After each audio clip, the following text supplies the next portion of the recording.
Thailand banana, black banana ಅಂತ ಹೇಳಿ. ಇದರ ಕಾಯಿ ಬೆಳೆದಾಗ ಹೊರಗಡೆಯಿಂದ ಕಪ್ಪು ಬರ್ತದೆ, ಹಣ್ಣು ಮಾತ್ರ ಬಿಳಿ ಇರುವಂಥದ್ದು, ಒಳಗಡೆ ಪಲ್ಪು.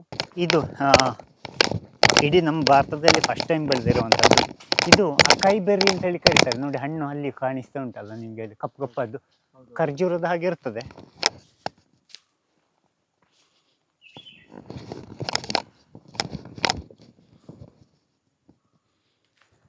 ನೋಡಿ, ಇದರ ಬೀಜ,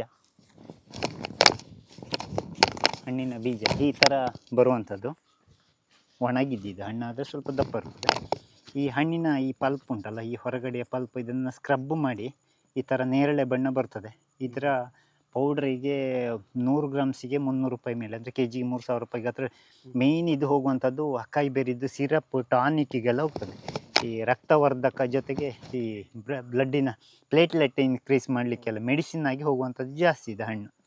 ಒಂಥರ ಹೀಗೆ ಮುಟ್ಟಿದ್ರೆ ಇಡೀ ಬಣ್ಣ, ನೇರಳೆ ಬಣ್ಣ ಬರ್ತದೆ. ಇದು ತೆಗೆದ್ರೆ ಸಾಕು ನೋಡಿ, ಅದರ ಬಣ್ಣ ಫ್ರೂಟೆಕ್ಸ್ ಹಚ್ಚಿಕೊಂಡಾಗೆ ಅಷ್ಟು ಬಣ್ಣ ಬರ್ತದೆ. ಇದಕ್ಕೆ ಹೆಚ್ಚು ವ್ಯಾಲ್ಯೂ ಇರುವಂಥದ್ದು. ಅಲ್ಲ, ಬಣ್ಣಿಗಲ್ಲ, ಇದರಲ್ಲಿ ಮೆಡಿಸಿನಲ್ ಐಟಮ್ ಇರ್ತದೆ. ಹಾಗಾಗಿ ಅದನ್ನು, ಇದರದ್ದು ಐಸ್ ಕ್ರೀಮ್ ಎಲ್ಲ ಬರ್ತದೆ ಫಾರಿನಲ್ಲಿ. ಅಕಾಯಿ ಬೆರಿ ಐಸ್ ಕ್ರೀಮ್ ಬರ್ತದೆ, ಜ್ಯೂಸ್ ಬರ್ತದೆ. ಅಕಾಯಿ ಬೆರಿ, ಅಸಾಯಿ ಬೆರಿ ಅಂತೇಳಿ ಕರೀತಾರೆ, ಬ್ರೆಜಿಲ್ ನೆಟಿವ್. ಈ ಬಾಳೆಯಲ್ಲಿ ಒಂದು ಬಾಳೆಯಲ್ಲಿ 2 ರಿಂದ 4 ಗೊನೆ ಬರ್ತದೆ. ಹಾಂ, ಇದು ಈ ಕಳೆದ ಮೊನ್ನೆ 3 ತಿಂಗಳಿಂದ ಒಂದು ಗೊನೆ ಹಾಕಿತ್ತು, ಅದು ಹೀಗೆ 4 ಪೀಸ್ ಆಗಿ ಬರುವಂಥ ಈ ಚಿಕ್ಕ ಗಿಡ. ಈಗಲ್ಲ, ದೊಡ್ಡದಾಗ್ತದೆ ಅದು ಮತ್ತೆ ತೆಗೆ. ಇದು ಬ್ಲ್ಯಾಕ್ ಬನಾನಾ ಅಂತೇಳಿ, ಫುಲ್ಲು ಕಪ್ಪು ಬಣ್ಣ ಇರ್ತದೆ. ಬಾಳೆ ಗಿಡವು ಕಪ್ಪು.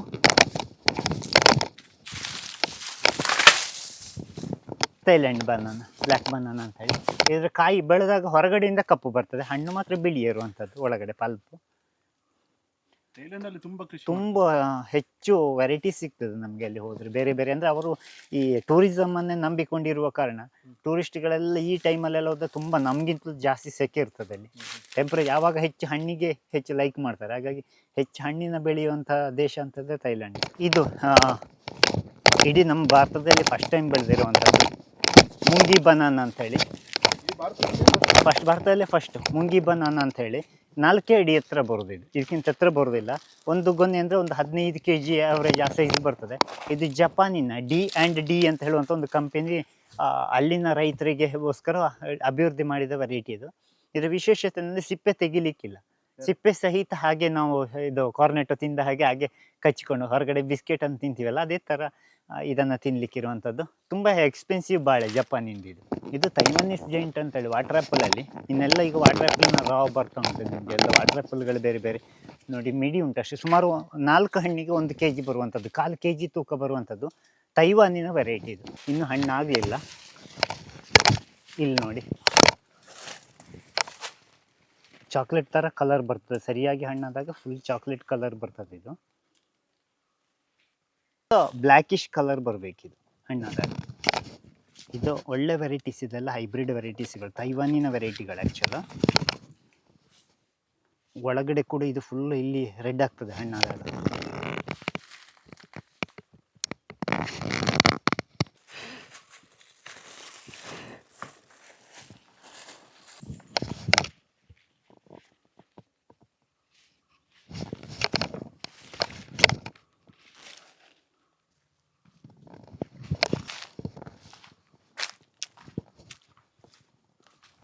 ಇಲ್ಲಿ ಸ್ಟ್ರಾಬೆರಿ ಫ್ಲೇವರಿಂದು, ಕಲರಿಂದು.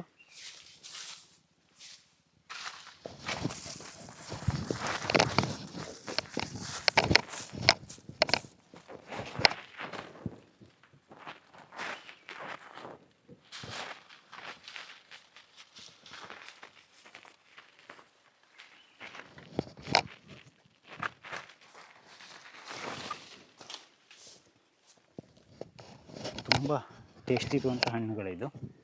ದೊಡ್ಡ ಹಣ್ಣಾಗ್ತದೆ. ಇದು ಕೂಡ ತೈವಾನ್ ವೆರೈಟಿ.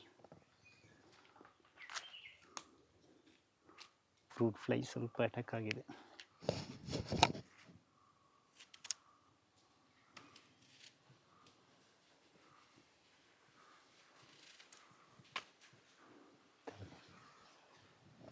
ಉದ್ದ ಶೇಪ್ ಬರ್ತದೆ, ತುಂಬ ದಪ್ಪ ಬರ್ತದೆ ಕಾಯಿ.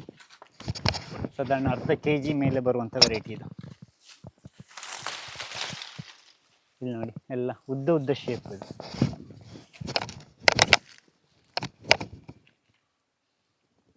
ಒಂದು ಬೀಜವೂ ಬರೋದಿಲ್ಲ. ನಮ್ಮ ಪೀರ್ ಉಂಟಲ್ಲ, ಸಫರ್ಜೆಲ್ಲಿ ಅಂತೇಳಿ ಕರಿತೇವೆ, ಆ ಥರ ಟೇಸ್ಟ್ ಬರುವಂಥ ಹಣ್ಣಿದೆ. 4 ಸೀಸನ್ ಅಂತೇಳಿ ವರ್ಷದಲ್ಲಿ 4 ಸಲ ಬರುವಂಥದ್ದು. ಬೆರಿಂಗ್ಟೋನಿ ಎಡೋಲಿಸ್ ಅಂತೇಳಿ ಕರೀತಾರೆ. ಇದು ಪರ್ಸಿನ್ ಕ್ಯಾಟಿನ ಬಾಲ ಬಂದಾಗ ಇಷ್ಟು ದಪ್ಪ ಫ್ಲವರ್ ಬರ್ತದೆ, ಜೊತೆಗೆ ಇದರಲ್ಲೆಲ್ಲ ಕಾಯಿ ಇರ್ತದೆ. ಇದೀಗ ಆಗಿ ಮುಗ್ದದ್ದು. ಗೇರು ಬೀಜದ ಹಾಗೆ ಅದನ್ನು ಕೂಡ ಜಜ್ಜಿ ತಿನ್ನಲಿಕ್ಕಾಗುವಂಥದ್ದು. ಒಳ್ಳೆ ಎಕ್ಸ್ಪೆನ್ಸಿವ್ ನಟ್ ಇಂಡೋನೇಷ್ಯಾದ್ದು ಇದು.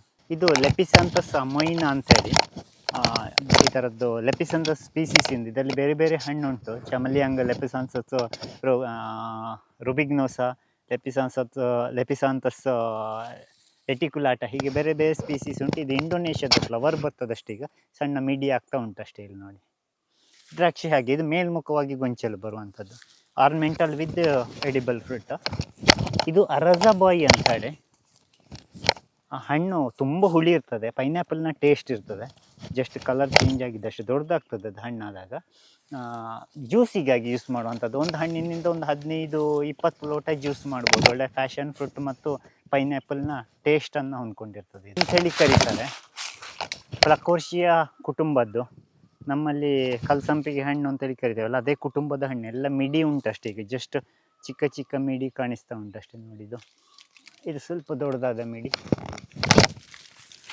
ಇದು ಕೂಡ ದ್ರಾಕ್ಷಿ ಹಾಗೆ ನಿಮಗೆ ಒಂಥರ ನೇರಳೆ ಹಣ್ಣು ಟೇಸ್ಟ್ ಇರ್ತದೆ.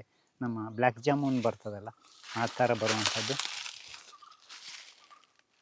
ಇದೊಂದು ಹಣ್ಣು ಈ ಮರದಲ್ಲಿ ಮೇಲೆ ಕಾಣಿಸ್ತದೆ ನಿಮ್ಗೆ ನೋಡಿ, ಆ ಗೆಲ್ಲಿನ ಎಡೆಯಲ್ಲಿ ಕಾಣಿಸ್ತಾ ಉಂಟು ನೋಡಿ, ಮಿಡಿ ಕೈ ಇದ್ದಾಗೆ ಇರ್ತದೆ, ಈ ಥರ ಫಿಂಗರ್ ಬಂದಾಗೆ ಬರ್ತದೆ. ಇದು ಫ್ರೂಟ್. ಇದು ಸೆರ್ಕೋಪಿಯಾ ಗುಮ್ಮಿ ವರ್ಮ್ ಫ್ರೂಟ್ ಅಂತೇಳಿ ಕರೀತಾರೆ ಇದನ್ನು. ಈ ಭೂತದ ಕೈ ಇದ್ದಾಗೆ ದೊಡ್ಡ ಆಗ್ತದೆ, ಹಣ್ಣಾಗುವಾಗ ಹಸಿರು ಬಣ್ಣ ಬರ್ತದೆ. ಈ ಥರ ಎಳೆದ್ರೆ ಅದು ಇದರಿಂದ ತೊಟ್ಟಂದ ಬಿಟ್ಟು ಬರಬೇಕು. ಆ್ಯಕ್ಚುಲಿ ಇದೊಂದು ಕಡ್ಡಿಯಾಗಿರ್ತದೆ, ಹಣ್ಣಾಗಲಿಲ್ಲ. ಇದೀಗ ಎಳೆ ಮಿಡಿ ಬೀಳುವಂಥದ್ದು ಬೇಸಿಗೆಯಲ್ಲಿ ಬಿಸಿಲಿಗೆ. ಈಗ ಹೇಳಿದ್ರೆ ಸ್ವಲ್ಪ ದೊಡ್ಡ ಕೈ ಇಲ್ಲಿ ತೋರಿಸ್ತೀನಿ, ಒಂಥರ ಕೈಯ ಬೆರಳಿದ್ದ ಹಾಗೆ ಬರ್ತದೆ ಇದು, ಈ ಥರ ಫಿಂಗರ್ಸ್ ನಮ್ಮ ಬೆರಳಿನ ಅದೇ ಶೇಪಲ್ಲಿ ಬರ್ತದೆ. ಇಂದು ತೋರ ಬರ್ತದೆ, ಇಷ್ಟು ತುಂಬ ಸ್ವೀಟ್ ಇರ್ತದೆ. ಒಂಥರ ಈ ಜೇನು ಪೋಳೆಯನ್ನು ನಾವು ತಿಂದರೆ ಯಾವ ರೀತಿ ಆ ಥರ ಸ್ಮೂತ್ ಬರ್ತದೆ ನೋಡಿ. ಇಲ್ಲಿ ಜಸ್ಟ್ ನಾನು ತೆಗೆದು ತೋರಿಸಿ ನೋಡಿ, ಈ ತೊಟ್ಟ ಮಧ್ಯದ ಇದನ್ನು ತಿನ್ಲಿಕ್ಕೆ ಆಗೋದಿಲ್ಲ, ಅದು ಹೀಗೆ ಬಿಟ್ಟು ಬರ್ತದೆ ಈ ತೊಟ್ಟಿನಲ್ಲಿ ನೆತ್ಕೊಂಡು. ಈಗ ಎಳೆಯುವಾಗ ಅದನ್ನು ಹಾಗೆ ತಿನ್ಲಿಕ್ಕೆ ಇರುವಂಥದ್ದು ಸಾಫ್ಟ್ ಹಣ್ಣು ಇದು. ವಾಟರ್ ಮೆಲನ್ ಗೋವಾ ಅಂತ ಹೇಳಿ ಕರೀತಾರೆ. ಕಲ್ಲಂಗಡಿ ಹಣ್ಣಿನ ಹಾಗೆ ಒಳಗಡೆಗೆ ರೆಡ್ ಕಲರ್ ಬರುವಂಥದ್ದು, ದೊಡ್ಡ ಹಣ್ಣು ಇರ್ತದೆ. ಎಷ್ಟು ಹಣ್ಣಾದರೂ ಕೂಡ ಮೆತ್ತಗಾಗೋದಿಲ್ಲ ಈ ಹಣ್ಣುಗಳು, ನಿಮಗೆ ಗಟ್ಟಿ ಇರ್ತದೆ ಹಣ್ಣು. ಈ ಥರ ಬರುವಂಥದ್ದು. ಸರಿ ಹಣ್ಣಾಗಲಿಲ್ಲ, ಹಣ್ಣಾದರೆ ಒಳಗಡೆ ರೆಡ್ ಕಲರ್ ಬರುವಂಥದ್ದು. ಒಳ್ಳೆ ಗರಿ ಗರಿ ಬಿಸ್ಕೆಟ್ನಾಗ ಇರ್ತದೆ. ನೀವು ನಮ್ಮ ಇದಂತ ಈ ಥರ ನಾವು ಬಿಸ್ಕೆಟ್ ತುಂಡು ಮಾಡಿದಾಗೆ ಇದು ಮೆತ್ತಗೆ ಆಗೋದೇ ಇಲ್ಲ. ಇದು ಎಷ್ಟು ಹಣ್ಣಾದರೂ ಕೂಡ ಇದೇ ಥರ ಕ್ರಿಸ್ಪಿ ಇರುವಂಥದ್ದು ಇದರ ವಿಶೇಷತೆ. ಬೀಜಗಳು ಸಾಫ್ಟ್, ತುಂಬ ಸಾಫ್ಟ್ ಬೀಜಗಳು ನೋಡಿ. ಚೂರಿ ಹಾಕುವಾಗಲೇ ಕಟ್ ಆಗ್ತದೆ, ಬಾಕಿ ಎಲ್ಲ ಬೀಜಗಳು ಅದರ ಆಚೆ ಈಚೆ ಜಾರ್ಕೊಳ್ತದೆ.